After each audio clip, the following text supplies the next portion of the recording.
O projeto Fóruns Estadão Brasil 2018 é uma série de 6 debates públicos e cadernos especiais que tem como objetivo estimular a discussão analítica sobre problemas que afetam diretamente a vida das pessoas. A partir daí, levantar propostas que possam contribuir para o desenvolvimento do país e para a gestão dos governantes a serem eleitos em outubro.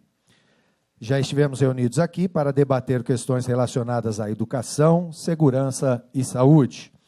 O material produzido sobre esses setores está disponível no site do Estadão. É só acessar www.estadão.com.br/Fóruns Estadão. Hoje, o tema de nosso fórum é infraestrutura e contamos com a presença de especialistas em infraestrutura urbana, energia e logística. Nas próximas edições, que acontecem até a segunda quinzena de setembro, abordaremos questões relacionadas ao meio ambiente e à agricultura. As datas das próximas edições estão projetadas no telão. Todos os debates são transmitidos ao vivo pela TV Estadão. Esse projeto conta com o patrocínio master da Caixa e a parceria educacional do INSPER e apoio da Caterpillar. Eu chamo ao palco o senhor Cláudio Haddad, presidente do INSPER, para que nos conte um pouco sobre essa parceria com o Estadão.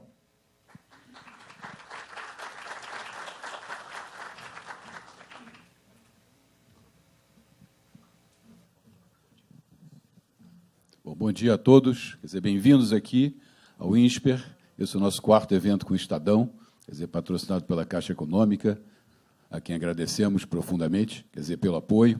Esses eventos têm o objetivo, discutir, debater temas importantes para a atualidade brasileira, temas que deveriam fazer parte de qualquer agenda para, dos 3 principais candidatos à presidência da República. Temos hoje um debate sobre infraestrutura, que eu reputo como talvez a mais alta importância, no Brasil de hoje. O Brasil sempre teve uma enorme dificuldade de tocar projetos de infraestrutura ao longo de sua história, com raras exceções. Mesmo no século XIX, em 1830, a Europa, Estados Unidos já estavam cruzados por ferrovias. Quase todos os países da Europa estavam investindo pesadamente, e a primeira ferrovia brasileira foi em 1853, ligando Rio de Janeiro a Petrópolis para levar o imperador para a Casa de Campo, quando, na realidade, as mercadorias ainda vinham de Minas Gerais em lombo de mula, com um custo altíssimo. Quer dizer, por que não foi feito investimento antes no Brasil, dado que a rentabilidade social desse investimento em transportes era tão elevada? É uma pergunta que os historiadores ainda brigam com ela e não sabem uma resposta precisa. Mas o fato é que o Brasil ficou carente de infraestrutura, transporte, energia, comunicações, durante décadas. As ferrovias foram construídas pelos ingleses, final do século XIX, início do século XX. No entanto, mais tarde, estatizadas e, nos anos 60, estavam praticamente sucateadas. Aí começamos um projeto, o projeto de metas, do governo JK, que realmente avançou bastante na área de transporte, energia, e mais tarde, com o próprio regime militar, também foram feitas outras obras, muitas obras de infraestrutura, algumas até discutíveis, quanto à sua rentabilidade social, mas, de qualquer maneira, havia recursos públicos e a regulamentação era realmente tranquila. Hoje em dia, de uns anos para cá, o governo perdeu sua capacidade de investimento, ou vem perdendo, e a regulamentação ficou extremamente complexa, com uma plétora de agências opinando sobre qualquer projeto. Então, fazer qualquer projeto de infraestrutura no Brasil tornou-se uma via crucis, extremamente difícil. E, no entanto, são projetos que são altamente prioritários, que têm uma alta taxa de rentabilidade social e são absolutamente essenciais para que a gente possa, novamente, botar o país para crescer, né? O que não tem acontecido, né? botar o país para crescer e aumentar a produtividade, eu diria hoje deveria ser prioridade número 1, digamos, dos 3 candidatos à presidência da República. Então, para discutir esse tema, dizer que, novamente, é de suma importância, estamos aqui hoje, tenho certeza que teremos uma ótima discussão, quer dizer, bastante profícua, e agradeço mais uma vez ao Estadão, à Caixa Econômica, por ter tornado isso possível conosco, e já os convido para os 2 próximos eventos que vocês viram, que quer dizer que teremos ainda, digamos, dentro desse mesmo pacote. Então, muito obrigado a todos pela presença e até mais tarde. Obrigado, senhor Cláudio Haddad. Eu chamo agora o senhor Nédio Henrique Rosselli Filho, gerente regional, para que nos conte as razões que motivaram a Caixa a patrocinar o projeto Fóruns Estadão Brasil 2018. Bom dia a todos. Queria dizer que para a Caixa Econômica Federal, que é o principal banco executor de políticas públicas do governo, é uma honra estar presente nesse evento, na parceria importante com o Estado de São Paulo, que reconhecidamente é um jornal, é um veículo importante e respeitado em todo o país, né? E agradeço a acolhida aqui do Cláudio Haddad, também do auditório, e dizer que, para a Caixa, todo o papel relevante que ela presta para a sociedade, além de todas as atividades normais que um banco tem, é essa vocação social que nós temos lá. Hoje nós representamos aí cerca de 70% de todos os contratos, financiamentos habitacionais que existem no país. Nós somos repassadores de verbas do governo federal para construções de hospitais, de centros esportivos, grande parte dos projetos de mobilidade urbana no país, né, entre outras tantas coisas, e também participamos com financiamentos, com recursos do Fundo de Garantia para importantes obras de infraestrutura. Gostaria aqui de dar as boas-vindas para o secretário Gerandir Fernandes, secretário de Transportes Metropolitanos, que participará aqui do primeiro debate, para a diretora de Planejamento, Rovena Negreiros, da Emplasa, para a professora Regina Meyer, professora titular da USP, e também ao jornalista do Estadão, o Clay Scholz, né, a quem agradeço também nessa importante parceria. Muito obrigado e desejo um dia bastante proveitoso para todos nós.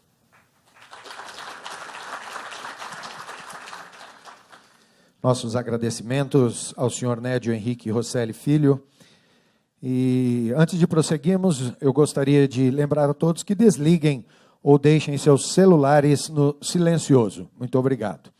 O projeto Fóruns Estadão Brasil 2018 se insere no trabalho que o jornal tem desenvolvido ao longo de seus 139 anos de história, ao debater questões junto ao seu público em diversas plataformas.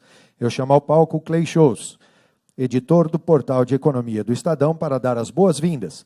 Como Clay será o moderador do primeiro painel, peço que, por favor, permaneça no palco após o seu breve discurso de abertura. Obrigado, Claudinei. Obrigado, Claudinei. Gostaria, em nome do Estadão, agradecer a presença das autoridades e todos os especialistas aqui presentes, todo o auditório e especialmente os internautas que nos acompanham ao vivo pelo portal do Estadão. O Estadão debate as questões de infraestrutura da cidade e do país há 140 anos, vai completar 140 anos em janeiro. Os problemas se agravaram, ficaram bem mais complexos. O jornalismo continua sempre com a mesma seriedade e credibilidade. O que mudou foi que agora o jornal utiliza todos os recursos, todas as possibilidades tecnológicas, digitais existentes. Este evento multimídia é um grande exemplo disso.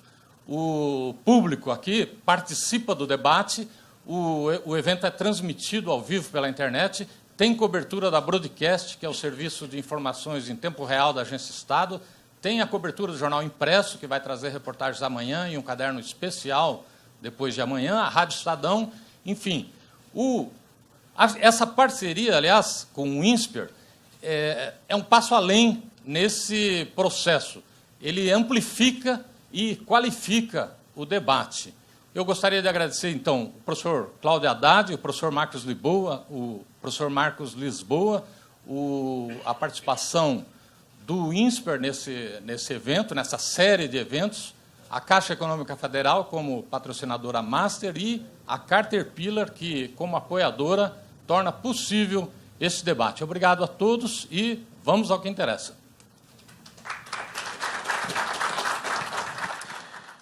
Obrigado, Clay. E para iniciarmos os debates do primeiro painel desta manhã, cujo tema é Infraestrutura Urbana, como solucionar os desafios das grandes metrópoles brasileiras. Chamo ao palco o senhor Jurandir Fernandes, secretário de Estado dos Transportes Metropolitanos, que ao longo de sua trajetória já atuou por diversas vezes em assuntos relacionados ao transporte público, além de possuir expressiva carreira acadêmica, tendo sido pró-reitor de desenvolvimento universitário da Unicamp. Chamo também Regina Meyer, arquiteta e professora titular da Faculdade de Arquitetura e Urbanismo da USP. E a senhora Rovena Negreiros, diretora de planejamento da empresa paulista de planejamento metropolitano, a Emplasa, instituição pública vinculada à Secretaria Estadual da Casa Civil do Governo do Estado de São Paulo. Enquanto os nossos debatedores se posicionam, informo como será a dinâmica do painel. O Clay fará uma breve introdução e passará a palavra aos debatedores.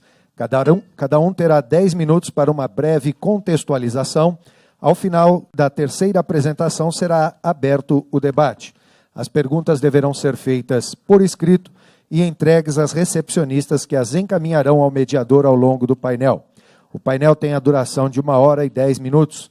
Para melhor aproveitamento do nosso debate, pedimos para que os debatedores respeitem os 10 minutos destinados para a introdução individual. Clay, fique à vontade para iniciar o debate. Obrigado mais uma vez. O Brasil vive um grande dilema. Ele tenta retomar o crescimento, mas enfrenta sérios gargalos na área da infraestrutura. Talvez o mais grave deles seja o da mobilidade. E o secretário está aqui, vai poder falar de como ele enfrenta essa questão. Talvez a mobilidade que levou, aliás, milhões de brasileiros nas ruas no ano passado, nas vésperas da Copa, para protestar, foi um transbordamento da insatisfação popular com a qualidade do transporte urbano. Existem vários outros problemas que desafiam o desenvolvimento das metrópoles, mas vamos começar, então, o debate pedindo que cada um dos debatedores faça uma pequena explanação sobre como vê essa questão dos desafios das grandes metrópoles na questão da infraestrutura. Começando pelo secretário Jurandir Fernandes, que eu acho que tem o tema mais complicado para administrar em se tratando de infraestrutura urbana. Secretário, por favor. Bom, muito obrigado, Clay, muito obrigado a todos. Sou Cláudio do INSPER, queria cumprimentar também o Nédio, da Caixa Econômica Federal, presença e a oportunidade de organizar e participar de um encontro como este, fórum. As minhas colegas aqui, participantes, a Regina e a Rovena, e vocês duas vão me poupar muito na questão urbanística, vou deixar para vocês.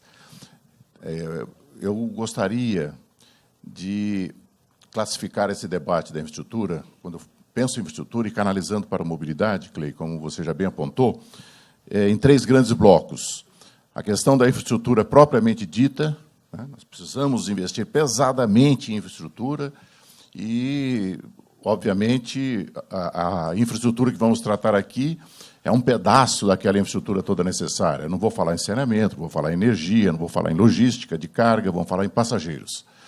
E, além desse grande bloco de investimento pesado em infraestrutura, eu colocaria também que, para a mobilidade, nós temos que ter, sim, uma racionalidade, uma inteligência na questão do planejar urbano, do planejamento urbano. E a oportunidade é muito grande que São Paulo está vivendo. Está aí um novo projeto urbano, né, o desenvolvimento urbano aqui da cidade, o plano diretor. Então, acredito que a doutora Regina e a doutora Rovena saberão melhor do que eu expor. Aí um terceiro bloco, talvez não dê tempo de eu comentar, mas eu lanço o répito aqui para as questões, é a questão de mudanças de comportamento. a questão da inovação, a questão da coragem de transformar e de fazer o novo, deixar esse conservadorismo arraigado em todos nós, que luta muito mais por uma quinta pista, por uma sexta pista, por mais isso, por mais aquilo, sem pensar em melhor isso, melhor aquilo. Ou seja, nós temos que aprender urgentemente a fazer muito mais com o que temos, ou então fazer muito mais com menos. Ou seja, nós temos que buscar, dia a dia, a cada momento, a cada minuto, melhor produtividade. Um país dessa imensidão, com uma produtividade que chega a dar... A gente fica indignado. Você vê questões e questões que eu vou colocar aqui, onde a produtividade nos arrasta, parece um peso morto que nos segura para um desenvolvimento mais rápido.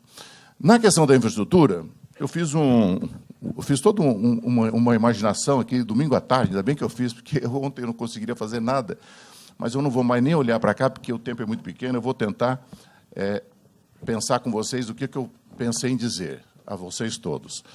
Quando nós falamos em investir em infraestrutura, a primeira coisa, básico, você tem que ter dois elementos. Você tem que ter um planejamento, um olhar futuro, seja de médio ou longo prazo. O curto prazo está aí para resolver toda hora, esse é o cotidiano.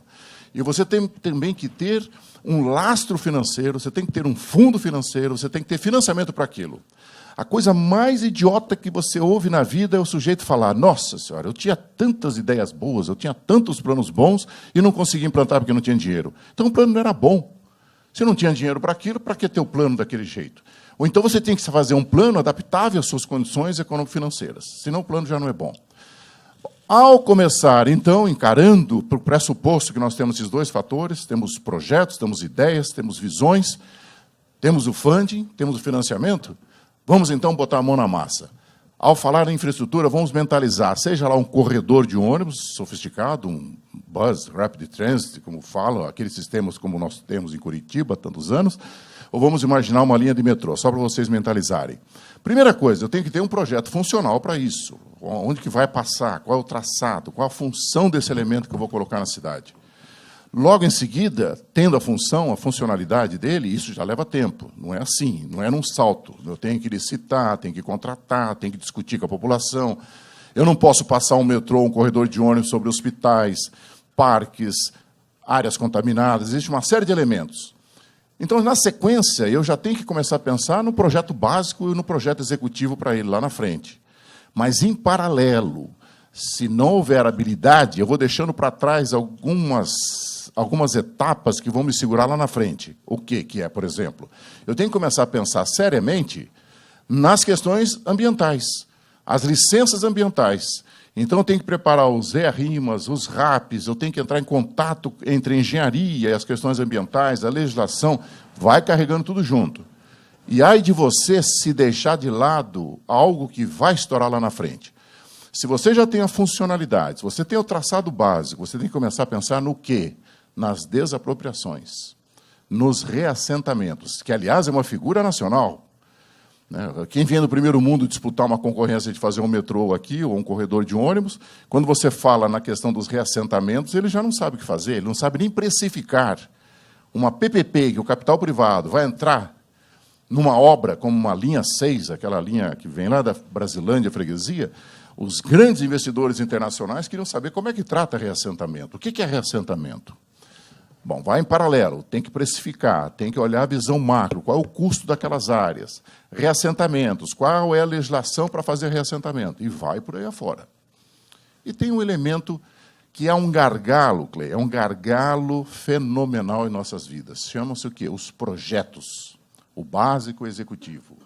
Nós temos que ter uma evolução, recursos humanos, qualidade de softwares, ser arrojado em fazer projetos rápidos, simples, econômicos, com economia de energia, com iluminação natural, isso tudo faz parte também, e há uma carência nos nossos quadros internos.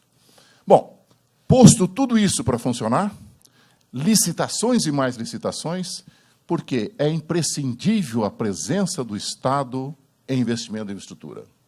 Não dá para você contar que o capital privado vai fazer isso. Não, é o Estado que tem que fazer.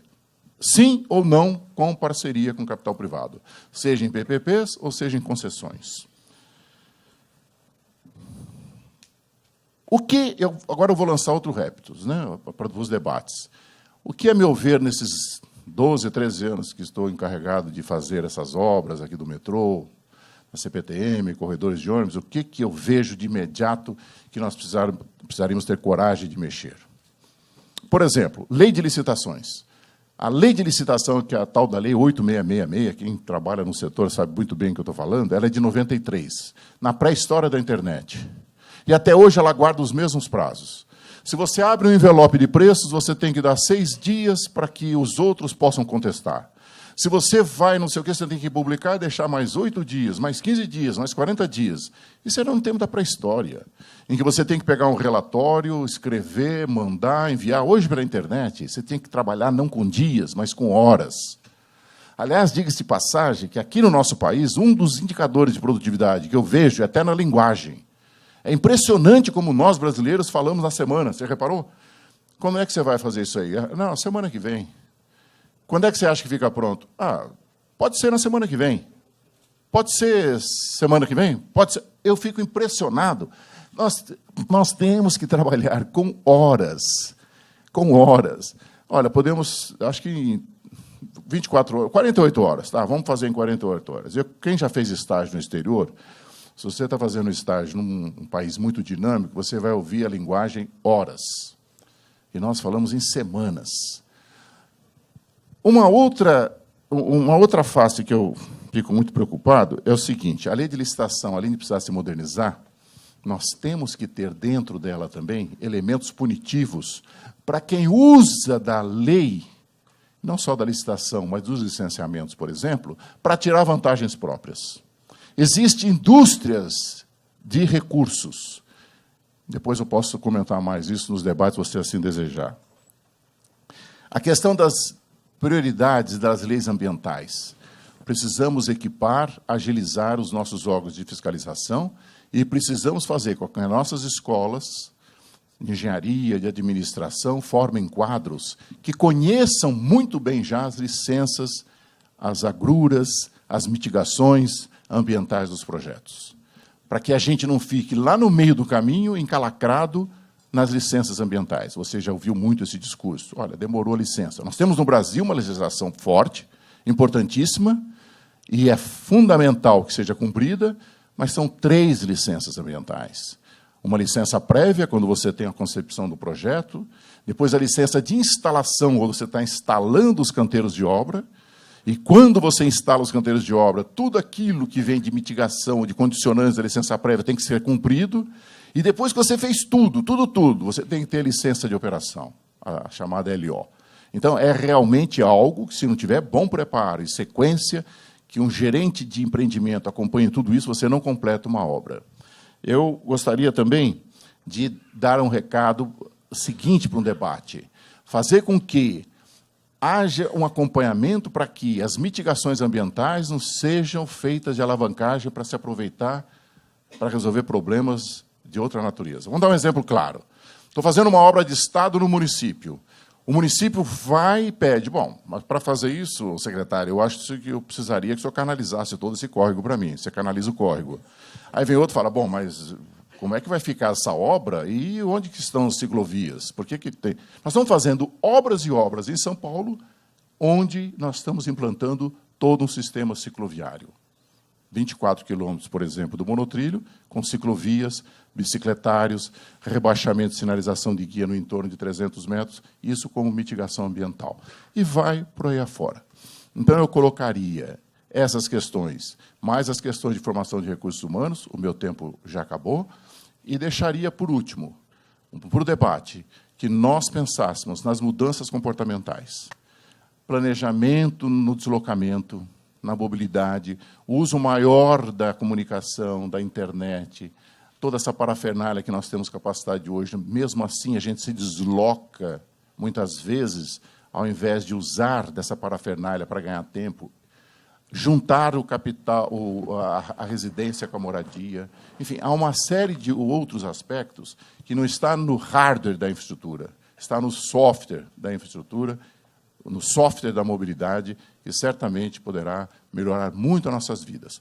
Só um número: 40 milhões de viagens por dia em São Paulo. 40 milhões, entre transporte individual e coletivo. Se nós racionalizarmos 10% dessas viagens, muitas delas inúteis, você vai no lugar para fazer uma pergunta, 10% equivale ao transportado por toda a nossa rede de metrô.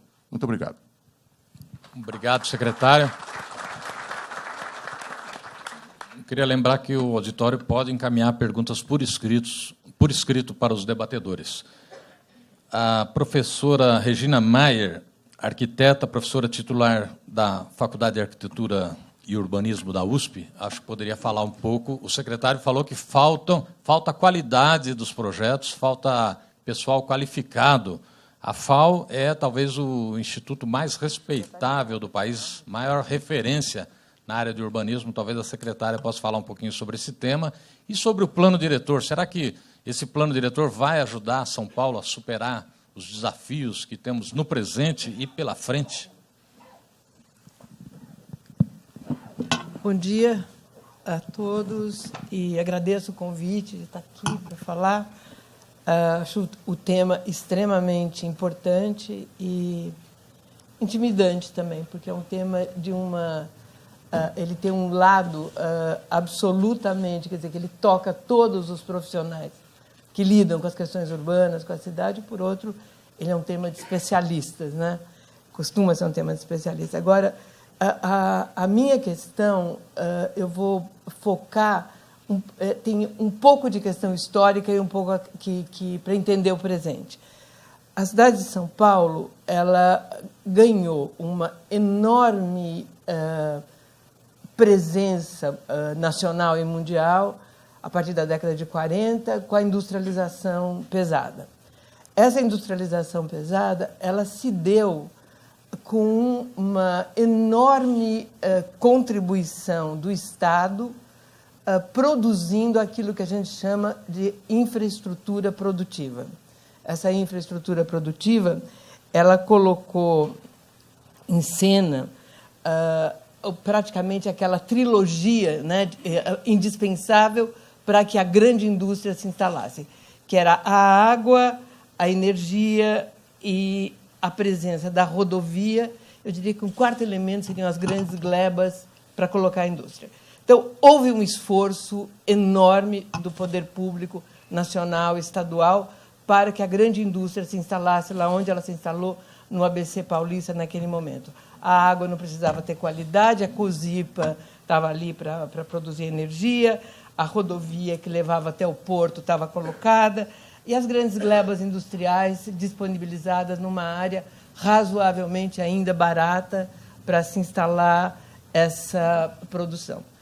Ao lado desse esforço nacional dos anos 50 para criar uma infraestrutura para o desenvolvimento, né, uma infraestrutura produtiva no Brasil, criou-se uma situação na qual a mão de obra, que seria o quinto elemento dessa equação, era a mão de obra que estava chegando na cidade de São Paulo e que precisava se instalar, precisava morar e transportar-se. Ela precisava basicamente desses dois elementos. Criou-se, nesse momento, uma dicotomia dentro do padrão da infraestrutura. Então, a infraestrutura de apoio a essa população é provavelmente a infraestrutura que hoje a gente vê como mais deficitária. Ela tem uma raiz de déficit naquele momento no qual a mão de obra produziu a sua própria habitação, criou as suas condições de transportar-se dentro da cidade de uma maneira extremamente precária e distinguiu-se, naquele momento, dois padrões de infraestrutura. Quando a gente fala no grande déficit, a gente pode perceber que, nesse segundo, a gente hoje tem déficit do primeiro padrão e no segundo, mas, nesse segundo, foi a marca do século XX na cidade de São Paulo. Nós produzimos, na década de 50, uma tremenda urbanização e que nós passamos a denominar urbanização sem cidade. A urbanização sem cidade que é um conceito extremamente pesado, no qual está implícita a ausência de infraestrutura na urbanização. Nós ocupamos espaço dentro da cidade sem criar as condições de ali, naquele lugar, uma cidade efetivamente estar instalada. Uma parte importante dos problemas com os quais a gente lida hoje tem origem naquele momento. Nós usamos, entre os arquitetos, a palavra urbanificar, que é uma palavra bastante inusual, mas que significa exatamente isso, prover os espaços de infraestrutura mínima para a vida urbana, né? Então, a cidade de São Paulo é uma cidade onde o déficit de urbanificação, de presença das redes técnicas, é extremamente alto. Uma questão super contemporânea que eu gostaria de trazer também para essa discussão é a questão do metrô. Hoje, quando nós olhamos para a carta, eu não estou falando da rede futura, estou falando da rede presente, nós olhamos e vemos que o metrô, que carrega, né, no seu nome a palavra metropolitano, ele está chegando nesse momento, através de linhas novas, a linha 5, a linha 6, na região metropolitana. E quando nós vamos fazer a caracterização dos lugares por onde o metrô passa, por onde ele vai chegar, melhor dizendo, nós vemos que o metrô, que é o equipamento urbano mais sofisticado, mais caro, tecnicamente mais complexo de ser instalado, ele vai chegando em áreas onde nós não temos, às vezes, os elementos básicos da urbanificação. Então, se nós pegamos o Brasilândia, que está mais para o norte da cidade, ou no extremo sul, além de Capão Redondo, chegando até o Jardim Ângela, nós vamos ter metrô sem ter, muitas vezes, outros equipamentos e itens de infraestrutura fundamentais para que aquele espaço possa ser chamado de cidade. Então, vejam que o déficit inicial, o padrão inicial de produzir uma industrialização baseada na infraestrutura produtiva, desprezando a infraestrutura social, faz com que hoje nós tenhamos um déficit da infraestrutura da dívida social que São Paulo produziu ao longo desse tempo. Então, hoje, eu me espanto com a presença do metrô em áreas onde, para chegar até o metrô, existe uma imensa dificuldade de circulação, porque realmente não tem ainda uma organização urbana, né, dentro dessas áreas faveladas, muitas vezes, quase todas elas, impossível de serem atravessadas. Então, são caminhos. Eu acho que essa incoerência é uma incoerência bastante importante na cidade de São Paulo. Uma outra questão que eu gostaria de só apontar para a gente depois discutir é a necessidade que a cidade de São Paulo apresenta hoje de se modernizar em termos de infraestrutura de última geração. Então, quando olhamos para uma região como a Berrini, onde é fundamental a banda larga para que aquelas grandes empresas funcionem plenamente, eu fico imaginando que um legislador, que um executivo, poder público, olhe para aquela região e fala: eu ponho banda larga ou eu ponho esgoto? Porque muitas vezes você tem a banda larga sem esgoto. Essa defasagem, essa incoerência, essa contradição, melhor dizendo, que a cidade de São Paulo apresenta, ela precisa de planejamento da infraestrutura de uma forma absolutamente importante do ponto de vista de transcender gestões municipais e estaduais, porque ela não se dará numa gestão de 4 anos, ela não se dará numa gestão nem com reeleição de 8 anos, ela precisa de mais tempo. Então, o plano da infraestrutura na cidade de São Paulo depende de uma instância política capaz de organizar o conjunto das várias secretarias que, por uma razão que eu não vou entrar aqui agora, que não dá tempo, se isolaram cada uma na sua especialidade técnica. E para os arquitetos é absolutamente, para os urbanistas, fundamental que se reconheça que a infraestrutura é, hoje, metrô, piscinão, seja lá que elemento for da cidade contemporânea, fundamental para reorganizar a cidade que cresceu de forma absolutamente desligada do seu funcionamento infraestrutural. Obrigada. Obrigada, professora. Cada vez que o paulistano enfrenta um grande trauma urbanístico, um transbordamento do Rio Tietê, ou um grande congestionamento, ou os trens quebrados, é comum as pessoas dizerem: essa cidade cresceu sem planejamento, falta planejamento. Então, eu imagino que seja muito difícil trabalhar numa empresa chamada Empresa Paulista de Planejamento Metropolitano, ainda mais sendo diretora de planejamento. Eu queria saber da Rovena Negreiros, como é que é trabalhar na Implaza, enfrentar esse tipo de reclamação, e como a senhora vê o futuro da cidade? O que está mudando, por exemplo, na tendência migratória e na expansão urbana, né, que hoje transforma São Paulo numa mancha urbana gigantesca com dezenas de municípios, né?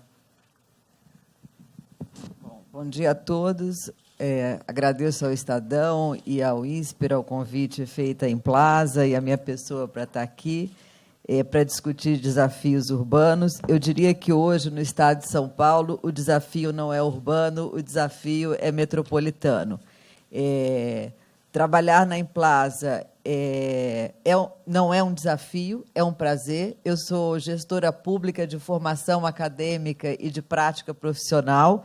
Acho que o Estado, no Brasil, como a Regina já colocou, teve papéis importantes nos anos 30, no período da industrialização dos anos 50, no desastre da dívida nos anos 80, e acho que agora, nos anos 2000, passada a crise econômica de longo prazo, a perspectiva de poder retomar planejamento, né, que os últimos planejamentos lá de PNDs e por aí vai, quando tem a estabilização econômica do final dos anos 2000, começo dos anos 2000 até 2010, ainda que errático, o Estado acorda para planejamento, para retomar o planejamento.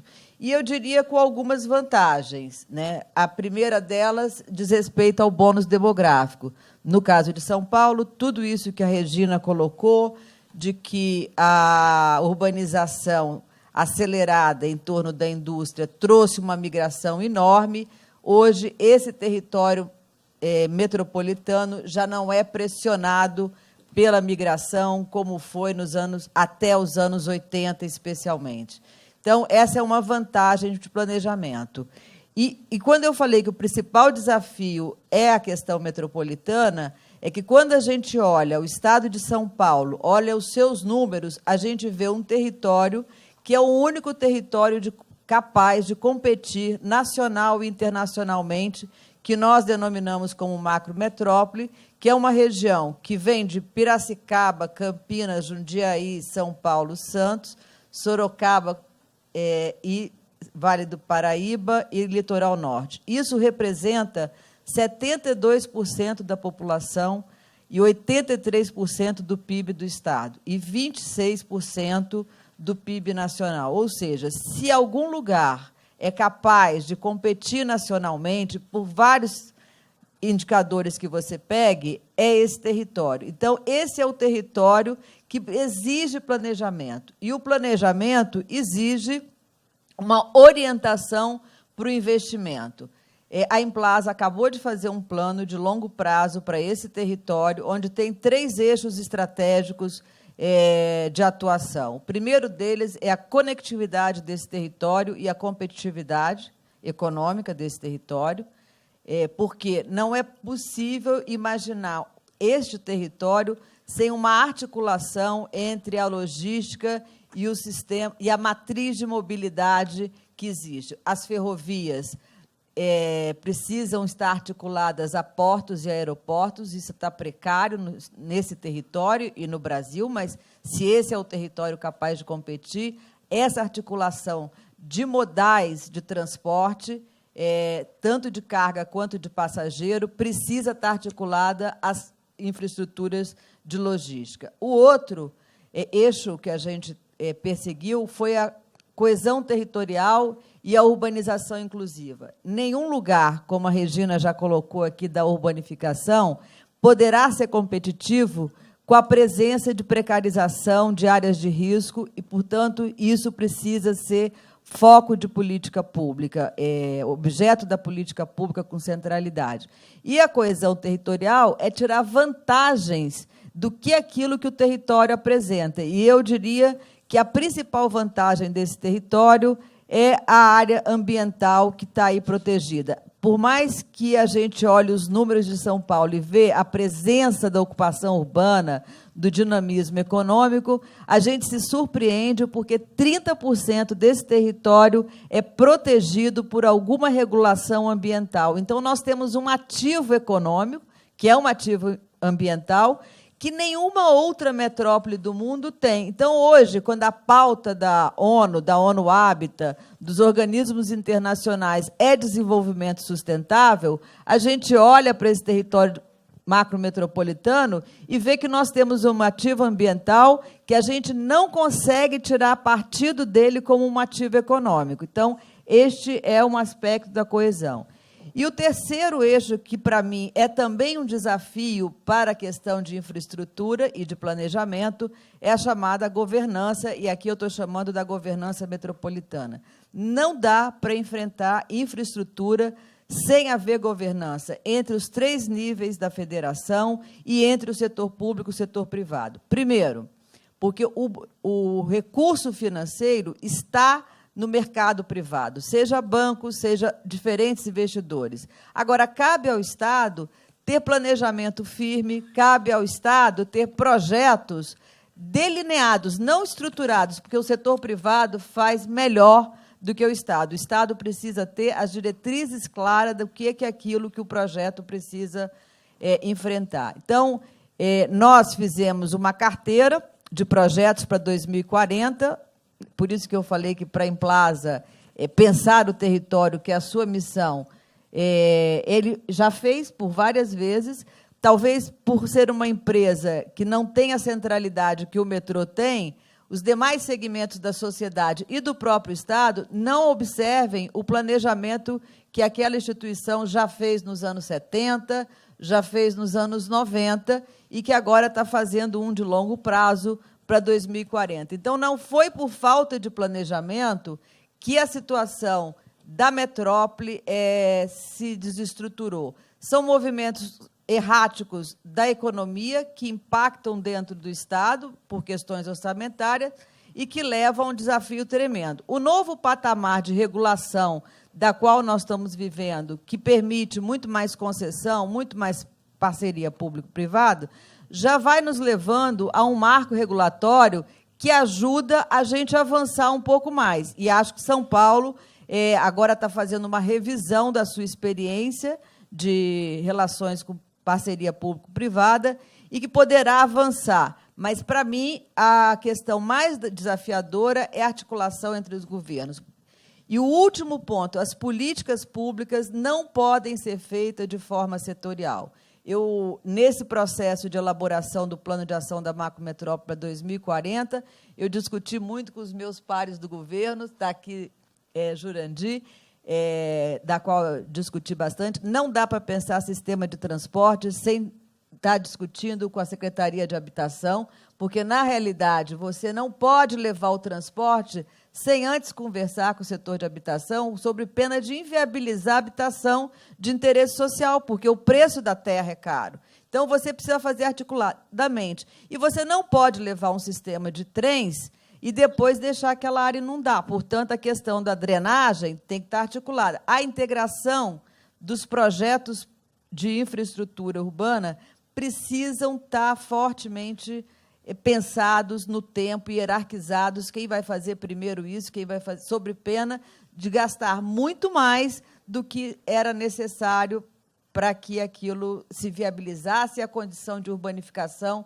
se realizasse, né? Isso que a Regina colocou, de que o metrô chega em áreas sem infraestrutura, o governo precisa olhar e articular suas políticas, que hoje, infelizmente, ainda estão desarticuladas. Este plano que eu falo para vocês, ele buscou usar o território como plataforma de integração dessas políticas, ele olha infraestrutura de transporte, infraestrutura de energia, como que a inovação tecnológica pode ajudar, como que a qualificação da mão de obra deve atender determinados setores. Nós conversamos muito com o Sistema Paula Souza e identificamos 8 segmentos da economia industrial e de serviços, onde mais de 60% da sua produção está no Brasil está concentrada nesse território. E precisa antecipar a qualificação de mão de obra, porque o mercado é São Paulo. O mercado é este território. E ainda tem possibilidade de crescer para essa franja metropolitana,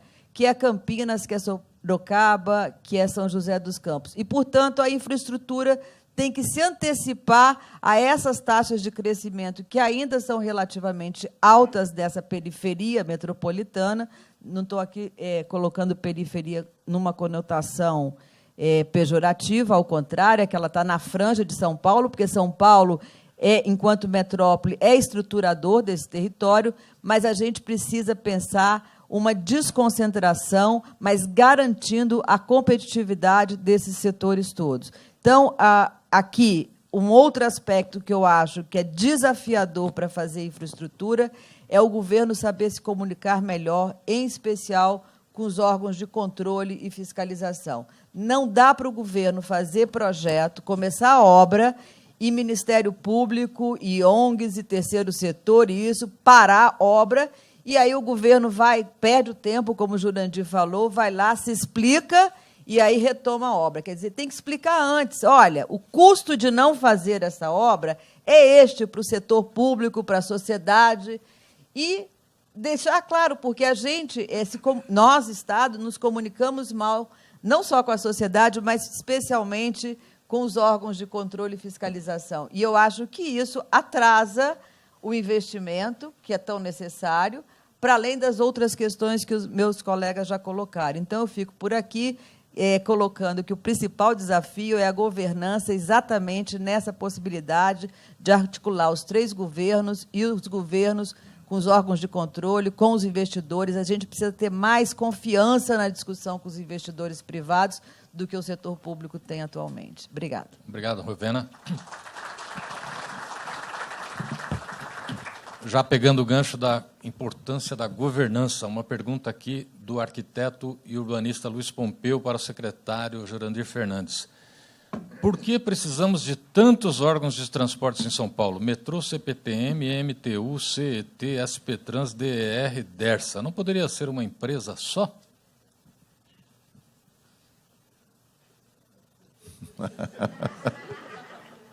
Como não pensei nisso antes? Não, pelo contrário. Como estamos pensando nisso a todo momento? A CPTM, por exemplo, ela tem apenas 20 anos e ela é fruto de uma junção de diversas outras empresas do passado. Já é uma junção. Então, todo o parque ferroviário sucateado de então, FEPASA, Central do Brasil, Sorocabana, a Santo Jundiaí, transformou-se na CPTM, que tem um nicho próprio de atuação. O metrô nasceu com alta tecnologia dentro da malha urbana paulista, então ele tem lá suas especificidades, acabou gerando também todo um sistema de carreiras diferente do que veio daquelas outras empresas que eu citei. E vai por aí, tem as suas lógicas, suas diferenças, e tem, como você está observando, a sua similaridade. O que nós temos que fazer imediatamente, antes de talvez tentar fundir tudo, que não é tão simples assim, é fazer com que os órgãos reguladores e de controle sejam unificados. Esse sim. Porque eu pensei até que você fosse perguntar por que alguém tem que tirar uma licença da MTU, uma licença da Artesp e uma licença da Embratur para montar uma linha de ônibus por exemplo, intercity, intercidades. Estamos pensando, são passos. Eu diria que o que é importante, o passo que nós precisamos dar, por exemplo, falando em infraestrutura, é fazer com que a parte de obras, a parte de infraestrutura dessas empresas, transforme-se numa holding, numa empresa que trate da infraestrutura, contratar linhas de metrô, contratar linhas de trem, contratar corredores, numa empresa holding, e as empresas aqui citadas, metrô, CPTM, MTU, sejam as operadoras. É essa a distinção que a gente está pensando em trabalhar aí nas futuras gestões. Pergunta para Rovena Negreiros, da Implaza. Uma das questões que foi abordada aqui é a importância dos projetos, né, e de não perder tempo e nem dinheiro com projetos. O governo do Estado abandonou recentemente, anunciou que abandonou o plano do polo cultural lá na área da Cracolândia, né, onde foi demolida a antiga rodoviária e seria construída uma grande escola de música e de dança, né? Inclusive, era uma preocupação antiga de ocupar melhor o centro urbano, onde a cidade já tem infraestrutura completa. Agora, o que aconteceu ali? Por que foi abandonado esse projeto que custou tão caro? Parece cerca de 40 milhões de reais, e agora ficou para quando? Bom, do que eu acompanho, eu acho... Primeiro, eu queria colocar a minha posição. Eu acho que um projeto de intervenção urbana naquela área que já tiveram várias denominações, a última dela, Nova Luz, é relevante, porque ali tem muito investimento público e que não pode se perder, deixando de se deteriorar construtivamente e socialmente. Então, de partida, eu acho que ele é importante, principalmente porque ali tem um hub de transporte de alta capacidade importantíssimo. Do tudo que eu acompanhei dos projetos, eu acho que teve o boicote de todo lado, né? Os sucessivos projetos que foram feitos para aquela região, ora tiveram problemas com a população que é residual ali, certo? Mas o enfrentamento com a população é sempre um problema e sempre tem do lado o aliado que é o Ministério Público. E ninguém, a minha avaliação é que poucos compreenderam a importância daquele projeto. E aí os governos sempre recuam, né? A prefeitura recuou desde o governo Serra até o governo Kassab, e agora o governo Fernando Haddad, não quiseram enfrentar a discussão clara de que é importante, porque ali já tem infraestrutura suficiente e que a cidade inteira está pagando por 0,01 da população que não quer que aquele setor se transforme. Então, eu acho que é complicado. Acho que o jogo político eleitoral impede que os nossos dirigentes de todos os níveis da federação sejam firmes para poder enfrentar e explicar. Não, a cidade não pode pagar porque 0,01% da população não quer que aquilo ali se transforme, né? Então, eu acho muito complicado. A minha avaliação é que ele é, sim, um projeto importante, ele precisa ser realizado, e os governos têm dificuldade de sentar, serem coesos entre si e ser firme com quem é contra um projeto. Eu não estou discutindo o detalhe do projeto, mas eu estou discutindo a intenção do projeto de requalificar uma área que tem infraestrutura importante, especialmente transporte de alta capacidade, e que tem uma geração de CMS enorme ali no polo da Nova Luz, né? Da Santa Efigênia. Então, você deixar construtivamente e subutilizado a área vai contra todos os princípios de planejamento urbano, né? Então, eu acho que tem essa falha do lado do setor público e de não enfrentar uma discussão concreta e também boicotes de vários lados, seja da sociedade, seja também dos investidores privados, que eu vi isso, porque eles sempre acham que o Estado tem que garantir todos os riscos para ele poder investir ali, e o Estado não tem condição financeira de garantir todos os riscos numa intervenção como aquela. Uma pergunta que tem tudo a ver com essa resposta. O que nos impede de ter um plano de infraestrutura urbana que transcenda as gestões? Pergunta do Wilson Carnevale Filho. O que a senhora acha, professora Regina Meyer? Eu posso, antes de falar dessa questão, que a questão que foi trazida da nova luz, ela mexe bastante comigo, porque há mais de 30 anos que a gente está querendo mudar aquela área. Eu acho que os planos feitos para a nova luz até o momento são ruins. Por isso que também não pega. Porque a nova luz é uma região que tem vários aspectos contraditórios num só lugar. Ela tem um investimento extraordinário do poder público, tem 200 milhões na Estação Luz, que é uma estação de integração, teve 60, 70 milhões na Sala São Paulo, mais 50 milhões na Pinacoteca, etc. Tudo aquilo que, em qualquer lugar do mundo, criaria uma região de altíssimo valor para a renovação urbana. Mas ela é uma área que tem a deterioração do estoque construído, maior concentração de cortiços na região central. E, por outro lado, eu acho que é a segunda região de maior presença de cortiços na região central. E, em terceiro lugar, é uma região de uma economia extremamente dinâmica. Então, você conjugar essas três questões, ela é complexa. Então, ao se propor uma sala de dança com aquele padrão, com aquele projeto, com o preço daquele projeto, etc., é um pouco desdenhar a questão de saúde pública que está colocada ali, com a questão do crack. Então, o projeto ele foi convencional, no sentido de ser antiquado, para uma área com desafios tão grandes. Eu acho que ficar desenhando a nova luz não é o caminho. Então, agora eu vou voltar. Então, posso? Faz favor. A pergunta era, então... Você pode repetir, por gentileza? Como se poderia ter um plano de infraestrutura que transcenda as gestões? Bom, eu acho primeiro, que planejamento é uma atividade de longo prazo, de médio prazo e de curto prazo. Ela é um processo. E um processo não pode se ater a uma gestão de 4 anos, mesmo que o governante entre com o projeto pronto, que é bastante raro. A forma é, efetivamente, que os órgãos de planejamento tenham prioridades muito bem traçadas, que elas sejam assumidas, e eu acho que a pactuação, né, das várias instâncias para o planejamento, no caso do planejamento metropolitano, seja ele qual for, o metrô, ou que é uma questão metropolitana, qualquer um dos itens que nós vamos pegar do planejamento, ele precisa transcender a instância que o produz, vamos dizer assim, que o lidera, para dentro de um conjunto, uma articulação governamental. Eu acho de governança de múltiplos níveis, né?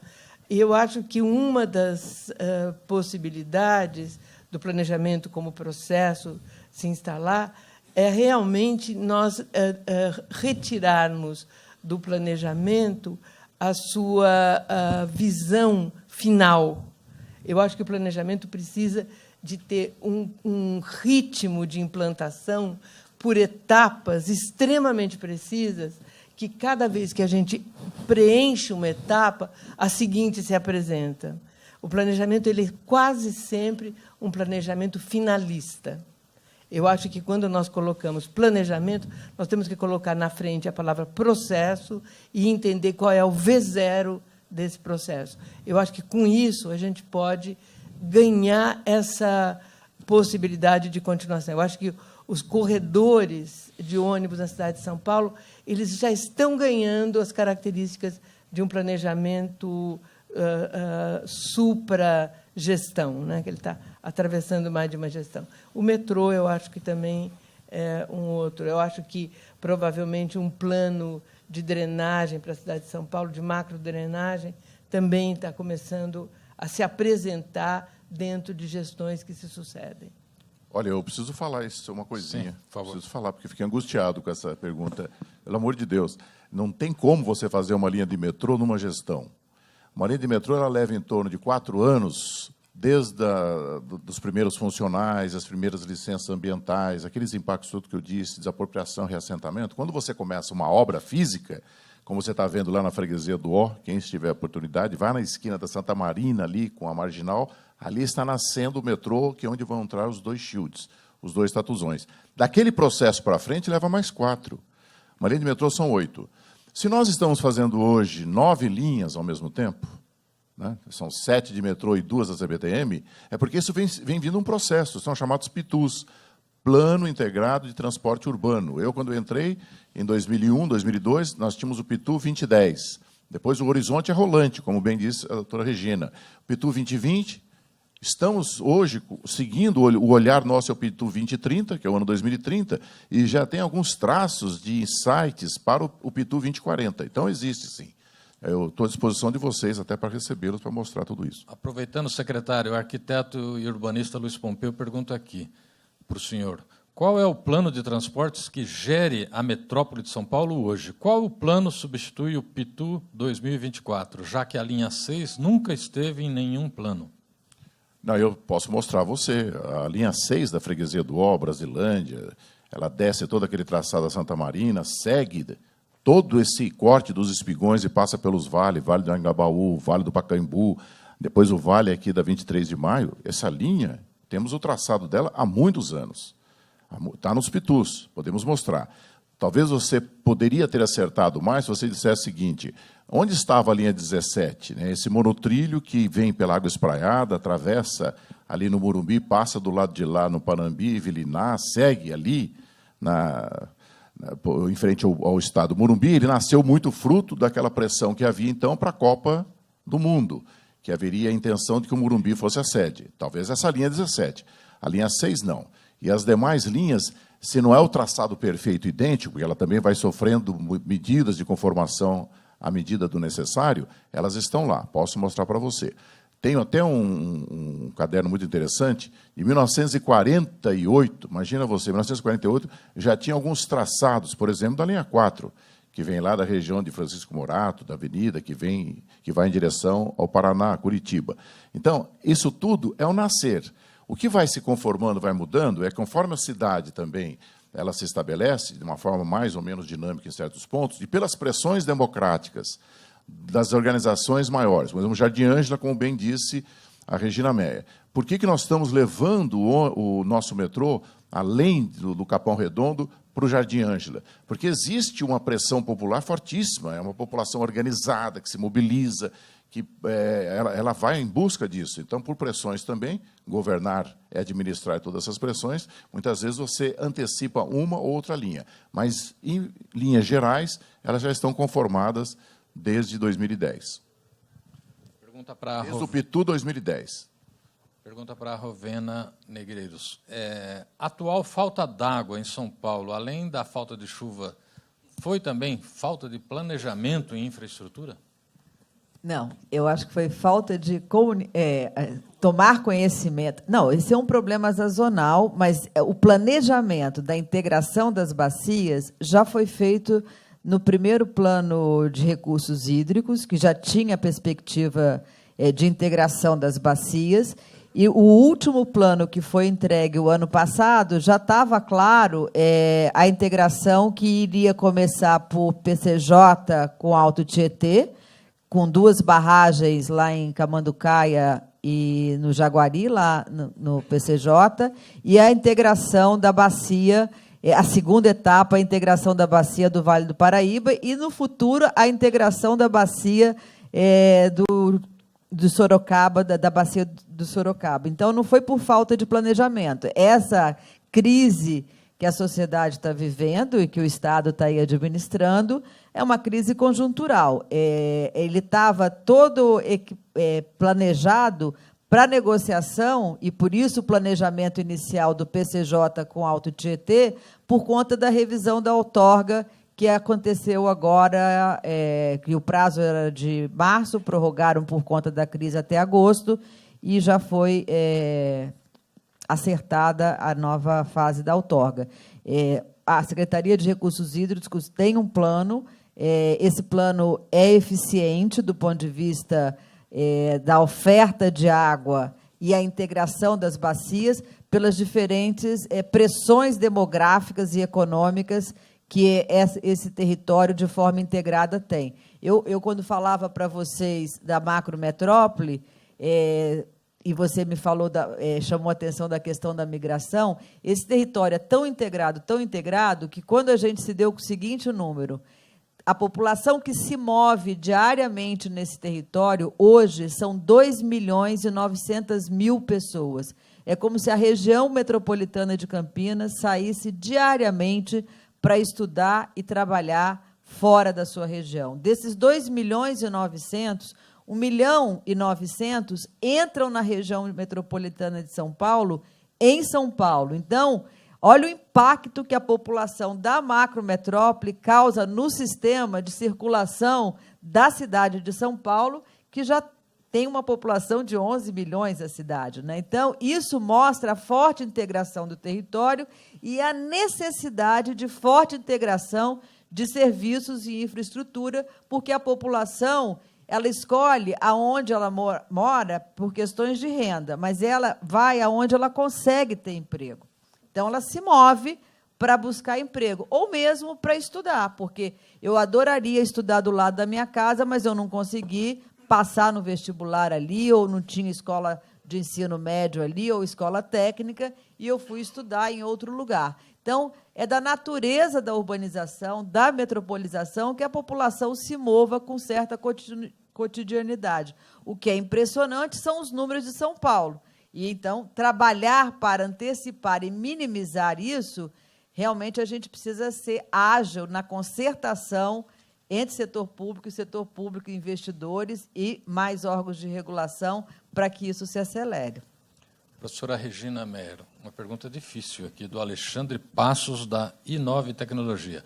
Muitos desafios e grande necessidade de inovação, porém, temos uma cultura empresarial e governamental conservadora. Como mudar essa situação? É dificílimo mesmo. Como mudar essa situação?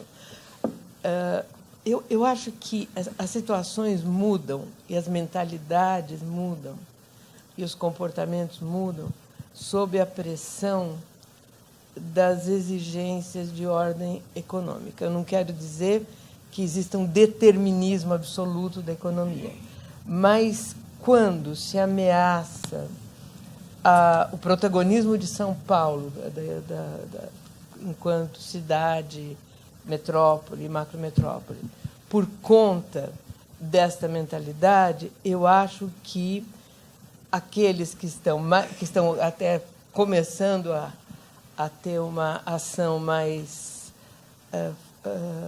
vamos dizer assim, mais moderna, eles impulsionam a mudança. Eu acho que a mentalidade muda diante da pressão da perda do protagonismo que a cidade de São Paulo poderá sofrer. Quando, na década de 90, a gente disputava quem seria a grande metrópole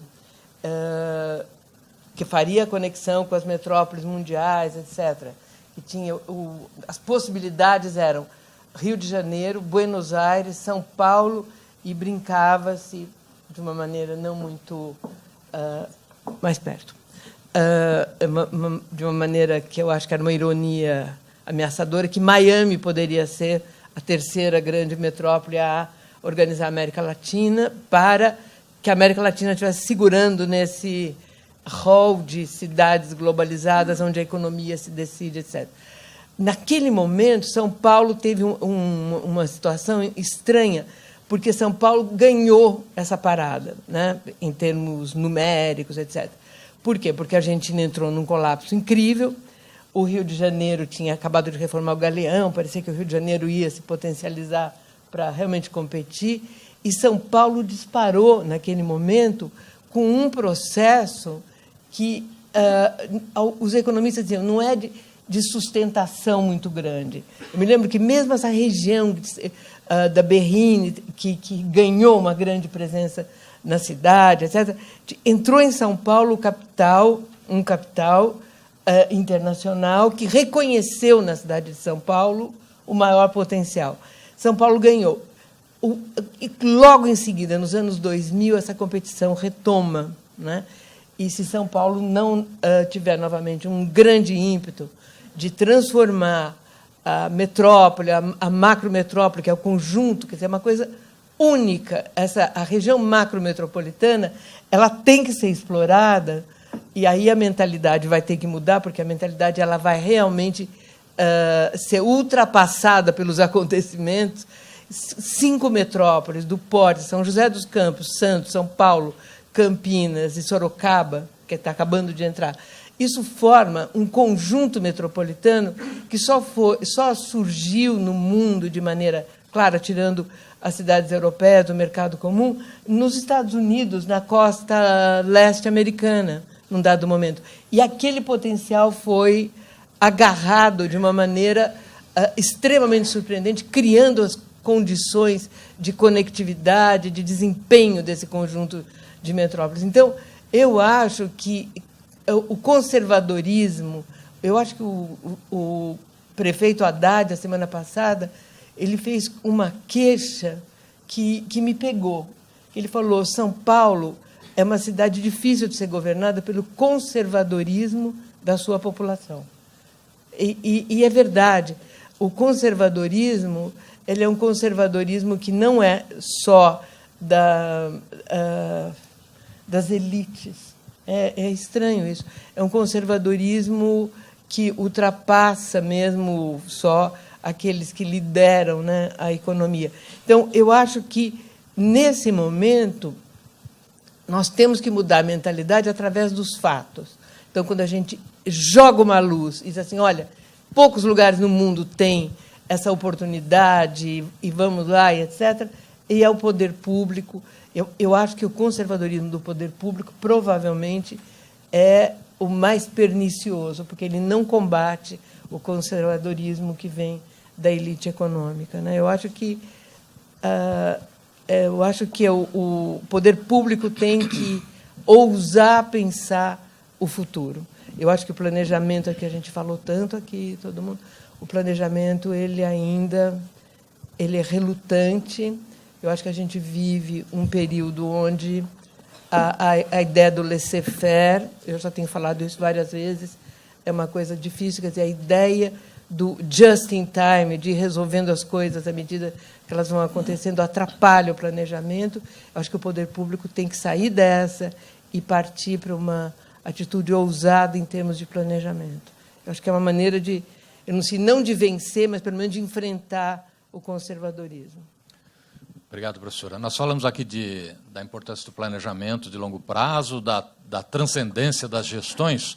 Nós estamos há 2 meses do processo eleitoral que vai renovar o governo federal, o governo estadual. Tem poucas propostas ainda dos candidatos, mas uma delas, lançada ontem pelo candidato PSDB, do partido, do governador, do qual faz parte o secretário Jurandir, é extinguir uma meia dúzia de ministérios, né, inclusive o Ministério da Pesca, e criar o Ministério da Infraestrutura. Gostaria, então, de encaminhar aqui a pergunta do Marcos Guide, do Jornal da Band. O Ministério da Infraestrutura seria capaz de centralizar e tornar mais efetivos os investimentos que o país necessita em estradas, portos, fontes de água e de energia? Eu confesso que eu fiquei sabendo dessa ideia também de ontem para cá, não estou participando do processo de discussão federal, da campanha dos presidenciáveis, mas eu fiquei muito entusiasmado. É o que nós temos discutido aqui no âmbito estadual. Você ganha sinergia ao concentrar dentro de um mesmo corpo, por exemplo, na minha secretaria. Nós estamos pensando, sim, em ter ali um centro produtor da infraestrutura. E cada uma das operadoras continuar fazendo a sua operação. Então, você pode pensar, como alguns países já fazem há muito tempo, e cidades, é o caso de Milão, que fez uma junção de toda a sua capacidade de investimento em infraestrutura num organismo só. Então, você vai de saneamento até mobilidade, etc., etc. Isso é importante. Você ganhar sinergias. Você tem, por exemplo, hoje um órgão como o metrô, que tem lá todo um artefato próprio. Você tem todo um pessoal ligado a planejamento, ligado a projetos, e mesmo na CPTM, e se reproduz também na MTU. Então, esses 3 organismos de planejar, de fazer, de executar, de licitar, de contratar, poderia estar centrado num organismo só. Agora, o nosso conservadorismo, como disse bem a Regina, ele também é fruto, ele é amarrado por uma legislação esclerosada. Uma legislação que não te dá permeabilidade, não te dá flexibilidade. Você tenta juntar, por exemplo, vamos pegar alguns órgãos e fazer um só. Aí, quando você vai fazer essa junção, um deles é uma fundação, o outro é um instituto, o outro é uma empresa. Eu só estou falando na Fundap, eu estou falando no IED, estou falando na Emplasa. Cada um tem uma norma legal, cada um tem um plano de cargos e carreira, cada um...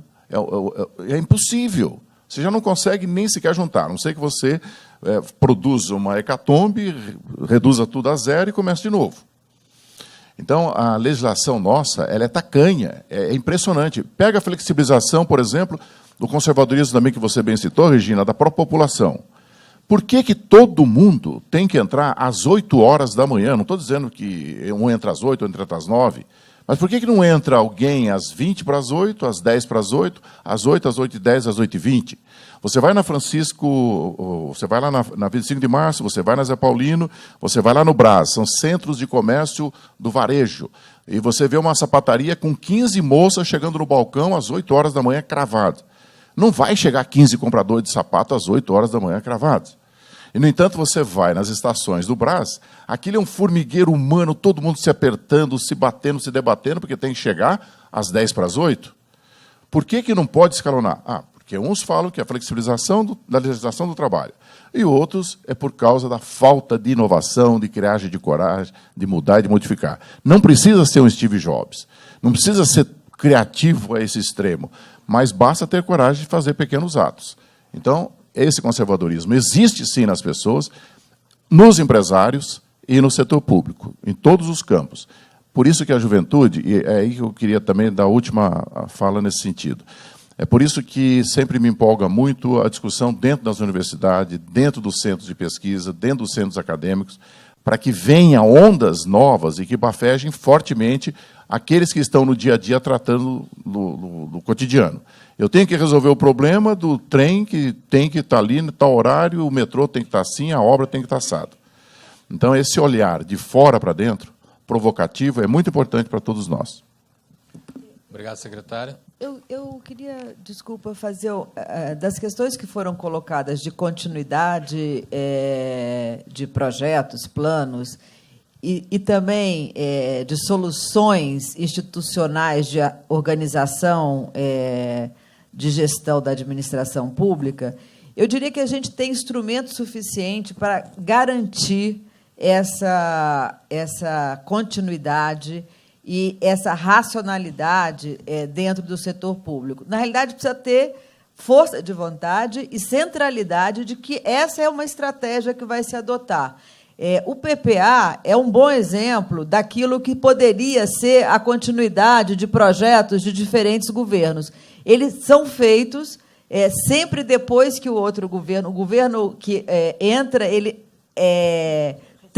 recebe o planejamento do outro, ele precisa rever daquele planejamento quais são as prioridades que deverão, e rever, isso deu resultado. De repente, nesse plano que nós estamos fazendo, a gente está fazendo um capítulo para entregar para a Secretaria de Planejamento para a elaboração do próximo PPA, porque não dá para a Secretaria de Planejamento ou o Ministério do Planejamento tratar os investimentos de forma setorial. Ele também precisa tratar de forma integrada. Quer dizer, se eu vou fazer Minha Casa Minha Vida para esses lugares, já tem infraestrutura que suporte aquela população que está ali?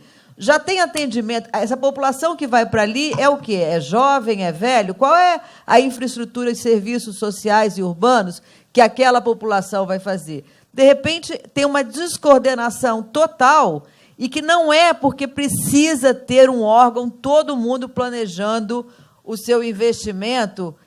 Precisa conversar, os governos precisam se conversar mais, e a Secretaria de Planejamento, o Ministério do Planejamento, ter muito maior capacidade de articulação desses investimentos e fazer avaliações, quer dizer, só vai fazer o outro PPA depois que tornar público aqueles investimentos que foram feitos, Que impacto que isso teve para a qualidade de vida da população e para a eficiência desses territórios, do ponto de vista urbanístico e econômico. Quer dizer, a gente não faz isso. Então, é preciso... Isso é que garantiria a qualidade. Olha, isso não resultou, então vamos mudar. Né? Então, eu acho que tem já mecanismos, instrumentos, precisa ter centralidade e capacidade de querer fazer. Obrigado. Eu tenho ainda uma série de perguntas aqui, mas, infelizmente, nosso tempo acabou. Nós vamos usar aqui como pauta para futuras reportagens no Estadão. Eu agradeço ao secretário Jurandir Fernandes, à professora Regina Meyer, à Rovena Negreiros. Obrigado.